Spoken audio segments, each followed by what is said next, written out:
Respected listeners and dear students, Assalamu alaikum and welcome to my YouTube channel. Let's learn. Let's start the reading of chapter number 4 from page number 34. Chapter number 4 है agriculture and main crops यानी काश्तकारी और अहम फसलें. Topic है हमारा arable farming. Arable farming is about producing food. Arable farming का मतलब ये है कि ऐसी काश्तकारी करना, ऐसी फसलें उगाना जो कि खाने के तौर पे इस्तेमाल होती हैं. Arable farming means growing crops and it is probably the most important type of farming. Arable farming का मतलब ये है कि काश्तकारी करना, फसलें उगाना, और शायद ये खेती बाड़ी में अहम तरीन किस्म है क्योंकि इसमें ज़ाहिर फसलें उगाई जाती हैं जो खाने के काबिल फसलें हैं, इसलिए ये इम्पोर्टेंट है. कैश क्रॉप से ज़्यादा दूसरी फसलों पे ज़्यादा तवज्जो दी जाती है. As it is quite possible to live fairly well on vegetables and grains alone. ये बात बिल्कुल वाज़ेह है कि हम सिर्फ सब्जियों पे और अनाज पे ज़िंदा रह सकते हैं, गुजारा कर सकते हैं. The size of farms varies from 1 hectare or less in some parts of the world to the vast areas of thousands of hectares in the USA. ये जो फार्म्स हैं इनका रकबा मुख्तलिफ है. मुख्तलिफ जगहों पर दुनिया में 1 हेक्टेयर या इससे भी कम रकबे वाले फार्म्स भी मौजूद हैं और बहुत बड़े बड़े फार्म्स जिनका रकबा हज़ारों हेक्टेयर पर मुश्तमिल है, जैसे कि USA में है. Of arable crops, grains, wheat, barley, oats, millet, sorghum, rice are the most important for basic food. ये जो अरेबल फार्मिंग है यानी ऐसी फसलें उगाना जो कि खाने के लिए उगाई जाती हैं, अनाज के तौर पर उगाई जाती हैं. इनमें चावल, गंदम, जौ, जवार और मकई वगैरह जो सी हैं बुनियादी खाने के तौर पर बहुत अहम फसलें हैं. Apart from rice, the process for growing these grains are very similar. चावलों के अलावा बाकी जो तमाम अनाज है उसको उगाने का एक ही जैसा तरीका है. Though the difference between the peasant farmer and great commercial mechanized farms are vast. यानी जो फ़र्क है एक आम छोटे दर्जे का जो किसान है जिसके पास कम ज़मीन है उसके बीच में, और जो कमर्शियल यानी तजारती मकासद से जो मशीनों के ज़रिए जो जिन फार्म्स पे काम होता है, उन दोनों के बीच में बहुत ज़्यादा फ़र्क है. The picture overleaf illustration of differences. इन पिक्चर्स में वो फार्मिंग दिखाई गई है. ये फार्मिंग है बाय पेजेंट्स यानी जो आम तरीके से किसान जिसके पास छोटे लेवल पे ज़मीन है, कम ज़मीन है, उसका, और कमर्शियल लेवल पे जो फार्मिंग है उसका डिफरेंस बताया गया. यहाँ पे हल चलाया जा रहा है, प्लोइंग हो रही है, लोग खुद से कर रहे हैं या बैल ज़्यादा से ज़्यादा इस्तेमाल करते हैं, लेकिन यहाँ पे ट्रैक्टर यूज़ हो रहा है. इसी तरह से यहाँ पे पानी आपाशी के लिए नाले बनाए जा रहे हैं ताकि पूरी जो खेत है उसको पानी लगाया जा सके. यहाँ से ग्लाइडर के ज़रिए इरिगेशन की जा रही है. यहाँ पे क्रॉप्स की कटिंग के लिए, हार्वेस्टिंग के लिए खुद लोग काट रहे हैं. यहाँ पे मशीन के ज़रिए कटाई हो रही है. इसलिए दोनों में बहुत फ़र्क है. यानी खुद से पेजेंट जो फार्मिंग है वो ज़रा टाइम कंज्यूमिंग है, और जो दूसरी है वो कम वक्त में जल्दी काम हो जाता है. Cultural food products in the world are rice, maize, wheat, pulses, soya, millet, sugar, groundnut, tea, coffee and cacao. यानी जो अहम ज़रूरी ऐसी मसनूआत हैं जो कि खाने के लिए इस्तेमाल होती हैं वो चावल है, जौ है, जवार है, गंदम है, दालें हैं, सोया है, चीनी, मूंगफली, चाय, कॉफ़ी और कोको. ये सब मेन एग्रीकल्चरल प्रोडक्ट्स हैं. Crops like wheat, coarse grains and rice are relatively cheap, while crops such as tea, coffee, cacao, fruit and vegetables are much more expensive. यानी जो क्रॉप्स, जो फसलें गंदम है या मोटे तने वाले जो भी ग्रेन्स उगते हैं, अनाज उगता है, वो चावल, ये सस्ते हैं बनिस्बत चाय, कॉफ़ी, कोको, फल और सब्जियों के. The most valuable crops in money terms is coffee generally. अगर पैसों की पैसों के हवाले से देखा जाए तो जो सबसे ज़्यादा कीमती फसल है वो है coffee. Cotton and rubber are also important cash crops. Cotton और यानी कपास और जो रबर है वो भी पैसे के लिहाज से अहम फसलें हैं, यानी ये कैश क्रॉप्स हैं, फूड क्रॉप्स नहीं हैं। Rice is the biggest single crop in the world with half the population of the world, especially in East and Southeast Asia, dependent on it as the staple food. चावल वो वाहिद फसल है पूरी दुनिया में, ख़ास तौर पे मशरक़ी और जनूब मशरक़ी एशिया में, जहाँ पे लोग जो सा है वो इस पे डिपेंड करते हैं, इस पे बुनियादी खाने वाली जो फसल है उसके तौर पे इस पे इन्हिसार करते हैं चावलों पे। We know that a primitive kind of rice was grown in subcontinent at least by 3000 BC, but today's varieties are much improved. हम जानते हैं कि चावलों की एक कदीम किस्म जो सी है वो बर्रे सगीर में उगाई जाती रही है तकरीबन 3000 कबल मसीह में, लेकिन अब इसमें जो मुख्तलिफ़ किस्म की वैरायटीज़ आ गई हैं, अब इसकी जो डिफरेंट टाइप्स हैं वो उनकी वैरायटीज़ और कुत्ते के बच्चे बन गए हैं बस। The rice seeds are planted tightly packed in wet nursery beds, while the fields where they are to grow for harvesting are flooded with water. चावलों के जो बीज हैं उनको मजबूती से जो नर्सरी में गीली जो क्यारियाँ बनाई होती हैं उनके अंदर रखा जाता है। फिर जब इन्होंने हार्वेस्टिंग के काबिल यानी कटाई के काबिल जब तक फसल हो जाती है तो ऐसे खेतों में इनको ट्रांसफ़र करने के लिए उन खेतों को भी पानी से भरा जाता है। This means that small plots normally with mud bunks all around two keep the water in, यानी इसका मतलब ये है कि जो छोटे प्लॉट्स बनाए जाते हैं, छोटे छोटे फील्ड्स, पैडी फील्ड्स बनाए जाते हैं, इनके इर्द गिर्द कीचड़ के बंद बांधे जाते हैं ताकि पानी को इनके अंदर रखा जा सके खेतों में। Are watered by a complicated system of channels, यानी इसको फिर एक पेचीदा नालों के सिस्टम से इसकी वाटरिंग की जाती है, यानी पानी को मेंटेन रखा जाता है। नालियाँ इस तरह के पानी के चैनल्स बनाए जाते हैं ताकि पानी की जो मिकदार है, जो क्वांटिटी है वो मेंटेन रह सके खेत में। When the seedlings are 20 to 30 centimetre high, जब ये जो पनीरी है 20 से 30 सेंटीमीटर तक बड़ी हो जाती है, they are pulled from the nursery plots, तो इसको जो नर्सरी में प्लॉट्स बनाए होते हैं उनसे उखाड़ लिया जाता है। And replanted in the flooded paddy, और इनको दोबारा से जो सा है पानी से भरे हुए जो खेत हैं धान के उसमें लगाया जाता है। This is slow and tiring job with the planters, usually women bent double all the day, ये बहुत ही आहिस्ता और थका देने वाला काम है। इनको लगाने वाले जो कि आमतौर पर ज़्यादातर ख़वातीन होती हैं, पूरा दिन झुकी रहती हैं, दोहरी हुई रहती हैं। The rice grows to the height of 1 to 1.25 meters and need tropical or subtropical sun to ripen it. It is then threshed as the other grains, यानी जब चावलों की हाइट 1 से 1.25 मीटर तक होती है तो इनको सख्त चमकते हुए सूरज की रोशनी में इनको खेतों से निकाला जाता है, और फिर उसके बाद जिस तरह आम फसलों को, आम अनाज को थ्रेश किया जाता है, साफ़ किया जाता है, इसी तरह से चावलों को भी किया जाता है। स्टॉक और animal farming makes up about 25% of all agriculture, so it is an important aspect.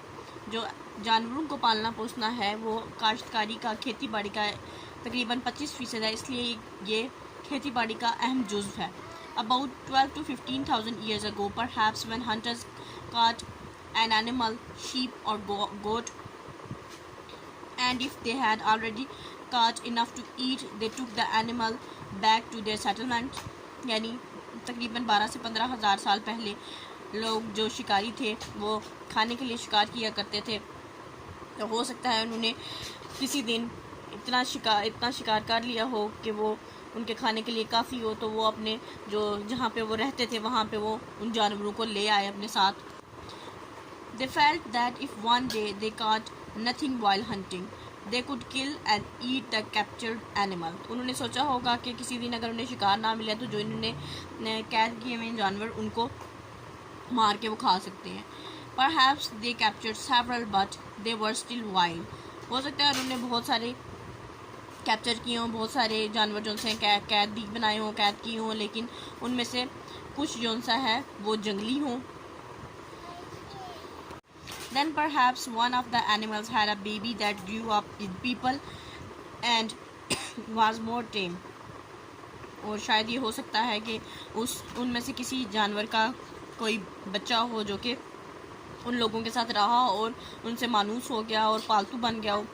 Over the years the animals became more and more time so that they people could manage them. जब जैसे जैसे वक्त गुजरता गया, सालों के गुजरने के साथ साथ जो जानवर हैं वो और ज़्यादा लोगों से मानूस होने लगे, पालतू होने लगे और लोग उनको आसानी से मैनेज कर पाए, उनको संभाल पाए। Thus the people always had meat ready.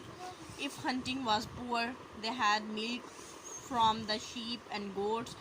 They had skin to make cloths। तो इस तरह से लोगों के पास हर वक्त खाने के लिए गोश्त मौजूद था। अगर वो हंटिंग ना कर सकें, शिकार ना कर सकें, उनकी शिकार अच्छा ना हो सके तो वो भेड़ों से और बकरियों से दूध हासिल करते थे और उनकी स्किन से यानी उनकी खाल से कपड़े बनाते थे और शेल्टर्स या रहने के लिए जो घर हैं पनाह लेने के लिए वो बनाते थे।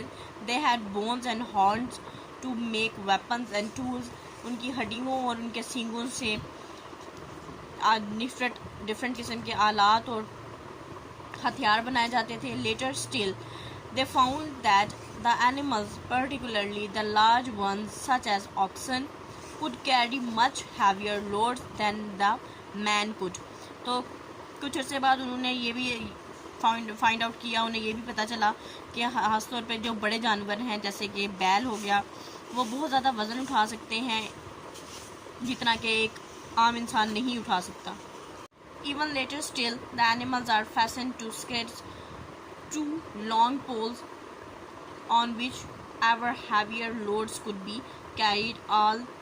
यानी फिर उसके बाद ये हुआ कि उन्होंने जानवरों को इस तरह से बांधना शुरू किया कि वो तेज़ रफ्तार गाड़ी के तौर पे काम कर सके। यानी साइडों पे जिस तरह से ये नज़र आ रहा है, साइडों पे दो पोल्स की तरह की यूँ बांधे और फिर उसके ऊपर लोड किया ताकि उसको आसानी से कैरी कर सके। यानी जितना लोड वो उठा सकता था बैल उससे भी ज़्यादा हैवियर जो सा लोड इस तरह से वो कैरी कर सकता था। All of this took thousands of years to develop। इन सब चीज़ों ने हज़ारों साल लिए हैं तरक्की करते करते। Then about 5,000 years ago in the Fertile Crescent came one of the most important inventions in the history of mankind, the wheel। Now rough carts could be made। फिर तकरीबन लगभग 5,000 साल पहले बनी नौ इंसान ने एक नई ईजाद की जो कि पहिया था जिससे अब रफ़ किस्म की गाड़ियाँ जो सी हैं बनाई गई, कार्ट्स बनाई गई। What are advantages of wheel? पहिए के क्या एडवांटेजेस हैं, क्या फ़वाइद हैं? A man could carry on his back at most 80 kilos and ox perhaps 250 kilos. यानी एक आदमी जो सा है अपनी कमर पे 80 किलो का वज़न उठा सकता है और एक बैल 250 किलो का। With skid it could pull about 400 kilos. Skid के ज़रिए वो 400 किलो तक का जो वज़न है वो खींच सकता था बैल। But with a cart it could pull perhaps 750 kilos. और कार्ट के साथ एक बैलगाड़ी के साथ वो तकरीबन 750 किलो का वज़न खींच सकता था। Sheeps were the first wild animal apart from dog to be domesticated. भेड़ें वो पहला जंगली जानवर हैं जिसको पालतू जानवर के तौर पर सिधाया गया। This took place in West Asia about 11,000 years ago. ये 11 साल पहले मगरबी एशिया में हुआ था। Goats followed about 1500 years later. फिर उसके बाद 1500 साल बाद बकरियों को जो सा है वो सिधाया गया। And then oxen, buffalo, camel, donkey, yak, reindeer, horse and in new world vicuna, llama and alpaca. यानी फिर उसके बाद जो सा बैल, भैंसें, ऊँट, गधे, जंगली भैंसें रेंडियर्स, हिरन, घोड़े, फिर अब जो सा है ये लामा और अल्पाका और ये विकानो, ये जो से ये सब एक ही ऊँट की नस्ल के जानवर हैं, जंगली जानवर थे, लेकिन अब इनको सिखाया गया है। इस mules which were such useful animal for early people, यानी खच्चर जो कि पहले लोगों के लिए बहुत ही ज़्यादा फ़ायदेमंद जानवर थे, are the results of mating the horse and a donkey, यानी ये घोड़े और गधे की नस्ल में से है जो खच्चर है। As mules are what are called hybrids, they can not breed directly. जो खच्चर हैं इनको हाइब्रिड्स कहा जाता है। हाइब्रिड ऐसा चीज़, ऐसा जानवर है कि जो कि एक मुख्तलिफ नस्ल का मुख्तलिफ नस्ल के साथ मेटिंग के बाद वजूद में आता है, लेकिन ये खुद ब्रीडिंग नहीं कर सकता। Poultry, chicken, ducks and geese are also domesticated early and gave a steady food supply of meat and egg। जो मुर्गियां हैं, बतखें हैं और जो गूस वगैरह हैं, वो उनको भी डोमेस्टिक जानवर के तौर पे पाला गया। फिर उसके बाद उनसे गोश्त और अंडे भी हासिल किए गए। As human settled and began farming, the oxen and bullocks were also used for ploughing and land. जैसे इंसानों ने फार्मिंग स्टार्ट की, यानी खेती बाड़ी शुरू की, तो जो बैल वगैरह हैं उनसे ज़मीन में हल चलाने के लिए इनको यूज़ किया गया था। सेलेक्टिव ब्रीडिंग यानी मखसूस अफजाइश नस्ल। For much of the history farm animals remain much as same as they were in wild. अगर तारीख में देखा जाए तो जो अब फार्म एनिमल है, यानी खेती बाड़ी के लिए इस्तेमाल होने वाले जानवर भी बिल्कुल वैसे ही हैं जैसे कि जब वो जंगली जानवर थे। They mated at random so that they were not a great deal of improvement। वो रैंडमली जो सा है अपनी अफजाइश के लिए मेटिंग करते थे, जो कि जिससे उनकी नस्ल में कोई बेहतरी नहीं आई। They were small by today's standard and bony, यानी आज के जो मयार है उसके मुताबिक वो छोटे कद के हैं।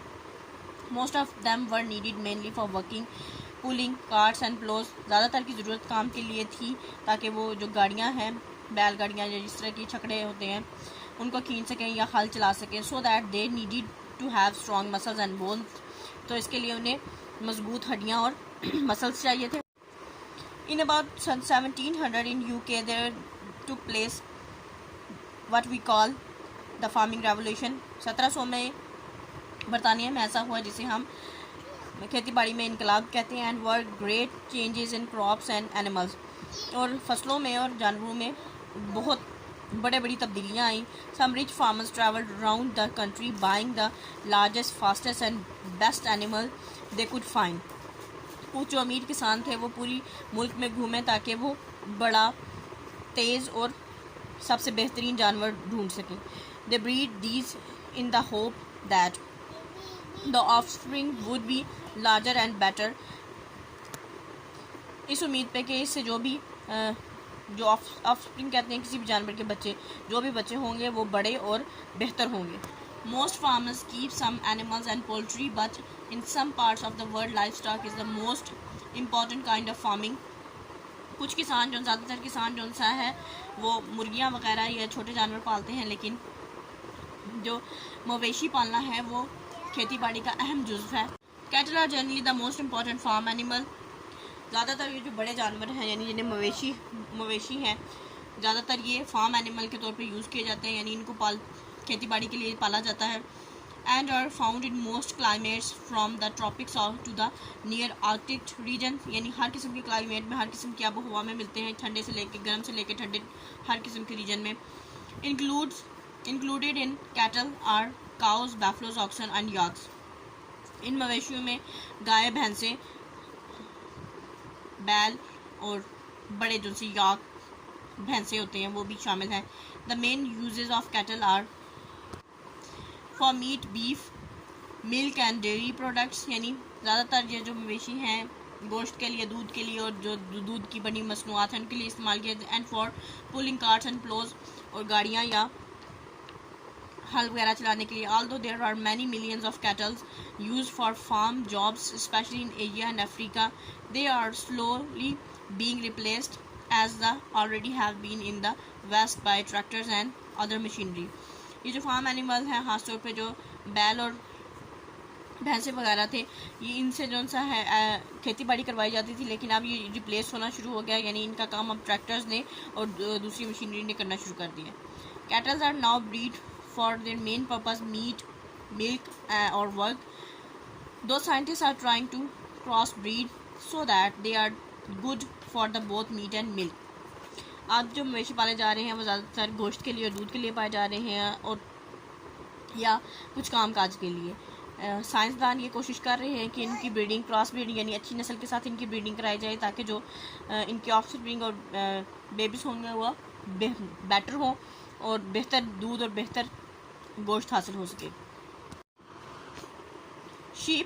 Sheep are even more widespread than cattle because they are able to live under the harsher conditions. भेड़ें जो मवेशी हैं उनसे भी ज़्यादा बड़े पैमाने पे जो सा फैली हुई हैं, क्योंकि ये बहुत ज़्यादा सख्त हालात में, सख्त आबो हवा में भी रह सकती हैं। They will eat the short hard grass on which cattle will not thrive. ये जो सी हैं छोटी घास और छोटे पौधे भी खा के गुजारा कर लेती हैं, जो कि मवेशी नहीं कर सकते। They can live at higher altitudes and in colder climates as well as in tropical regions. ये ऊंचाई पे भी रह सकती हैं, ठंडी जगहों पे भी रह सकती हैं, और साथ ही गर्म मरतूब हवाओं में भी रह सकती हैं। As with cattle, sheeps are reared for wool and about 15% for the meat. मवेशी, बाकी मवेशियों की तरह भेड़ें भी जो सा है पाली जाती हैं गोश्त के लिए और ऊन के लिए। तकरीबन 15% जो सा है गोश्त के लिए पाली जाती हैं, but many are use for both and for milking as well. लेकिन ज़्यादातर दोनों का मकसद के लिए पाली जाती हैं और बाज़ का दूध के लिए भी। The wool varies considerably from the tough harder wearing fleece common in Iran, Pakistan and India. जो वूल है उससे ज़्यादातर जो सा है गर्म कपड़ा फ्लीस बनाया जाता है, जो कि ईरान और पाकिस्तान और इंडिया में आम है। Which are ideal for carpets and rugs to soft silky and expensive merino wool. इसे कारपेट और कालीन और रग्स वगैरह भी बनाए जाते हैं। नरम, सिल्की और एक्सपेंसिव जो वूल है मैरिनो वूल, इससे दिस वाज जनरली जो सिल्की और सॉफ्ट वूल है इसको मैरिनो वूल कहते हैं, आला दर्जे की। This was originally found in Spain but is now produced all over the world. ये जो सा है यानी बुनियादी तौर पे बेसिकली स्पेन में फाइंड आउट किया गया था, लेकिन अब जो सा पूरा दुनिया जो सी है उससे मुस्तफ़ीद हो रही है। पूरी दुनिया में ये इसकी पैदावार की जा रही है। Even more valuable is the Karakul wool found in Afghanistan. तो कराकुल वूल इससे भी ज़्यादा कीमती है, जो कि अफ़गानिस्तान में पाई जाती है, Iran and Central Asia, Iran और वस्ती एशिया में। This is the skin of newly born lambs. ये उन भेड़ के बच्चों की स्किन होती है जो कि नए नए पैदा हुए थे, न्यूली बॉर्न होते हैं। On which the wool is in tight black curls and is made into astrakhan coats and hats. यानी ये ब्लैक कलर की होती है, ब्लैक कलर के कर्ज होते हैं न्यू बॉर्न पे, और इससे अस्तरखानी इन्हें कहते हैं, कोट और बनाए जाते हैं, हैट्स, टोपियाँ वगैरह। Goats they are closely related to sheep but will live in even harsher condition. ये तकरीबन भेड़ों से मैच करती हैं, भेड़ों के बहुत करीब हैं, लेकिन ये उनसे भी ज़्यादा सख्त हालात में रह पाती है। They are valuable because they can live in on almost any scope of vegetation. इन ये इसलिए भी इनकी कदर ज़्यादा है क्योंकि ये किसी भी किस्म के जो पौधे हैं उन पर गुजारा कर लेती हैं। They are in fact a danger as they can over graze land into desert. लेकिन ये ख़तरनाक भी हैं। ख़तरनाक इसलिए हैं क्योंकि ये हर वक्त चरती रहती हैं, हर वक्त खाती रहती हैं पौधे, और ये जो सरसब्ज ज़मीनी हैं इसको खा खा के डेजर्ट्स में चेंज कर देती हैं, सहरा में बदल देती हैं। 2 millennia ago, the lands of North Africa were the main grain producing areas of the Roman Empire, but when it collapsed, the wandering herds of goats turned huge area of it into desert by destroying all the vegetation. 2000 साल पहले शुमाली Africa का जो इलाका है वो Roman empire के ज़माने में वो अनाज पैदा करने वाली ज़मीनें थी। लेकिन जब इसका ज़वाल हुआ तो ये जो भेड़ों का आवारा रेवड़ था, इसने यहाँ पे चार के खा के इसको जो सा है डिस्ट्रॉय कर दिया, तबाह कर दिया। तमाम पौधे जो से खा दिए इन्होंने और इसको एक सहरा में तब्दील कर दिया। Because of their hardiness, goats are important animal in harsh and relatively infertile areas such as Afghanistan, Balochistan, Iran and other countries in that region. इनकी जो सा है सख्त जान होने की वजह से, बकरियों के सख्त जान होने की वजह से ये बकरियां बहुत अहम जानवर हैं, क्योंकि ये कम ज़रख़ेज़ ज़मीनों पे भी और पहाड़ी इलाकों में भी सख्त मौसमों में भी सर्वाइव कर पाती हैं, जैसे कि अफ़गानिस्तान, बलूचिस्तान, ईरान और इस किस्म की दूसरे ममालिक में भी। Like sheep they are raised for meat, hair, milk, skin and for carrying loads in rough mountainous regions. ये गोश्त के लिए, दूध के लिए और इनकी खाल के लिए, इनके बालों के लिए, और ये वज़न भी उठा सकती हैं पहाड़ी इलाकों में, इसलिए इन तमाम मकासद के लिए इनको पाला जाता है, जैसे कि भेड़ों को। Their hair is generally coarse and harsh but is very suitable for carpets. इनके बाल बहुत मोटे और सख्त होते हैं, लेकिन ये कारपेट्स के लिए, कालीनों के लिए बहुत मौजू हैं। A few breeds of goats, however, have luxurious hair. The Angora goats produces the superbly soft and costly Angora wool, which is used to make expensive garments, and small Kashmir goats makes the even more expensive Kashmiri wool. कुछ बकरियां ऐसी होती हैं जिनके जो बाल हैं वो बहुत ही लग्जरियस होते हैं, पुरतैश होते हैं, यानी उनके बहुत अच्छे बाल होते हैं, बहुत प्यारे कीमती बाल होते हैं उनके, जैसे कि एंगोरा गोट्स। ये उन गोट्स का नाम है जिनसे एंगोरा वूल बनती है और इससे बहुत ही महंगे किस्म के कपड़े वगैरह बनते हैं। और इसके अलावा जो छोटी कश्मीरी बकरियां हैं उनके बाल भी बहुत एक्सपेंसिव होते हैं और उससे एक्सपेंसिव कश्मीरी वूल जो सी है वो बनती है, यानी ज़्यादा कीमती होती है वो। Can you think of a city in Turkey with a name similar to Angora? This region was associated with this product. यानी तुर्की में एक जगह है जिसका नाम एंगोरा है, जो कि इस प्रोडक्ट से एसोसिएटेड है, यानी वहाँ पे इस किस्म की भेड़ें पाई जाती हैं और उनके बाल। आपने उसका नाम फाइंड आउट करना है कि वो कौन सा सिटी है।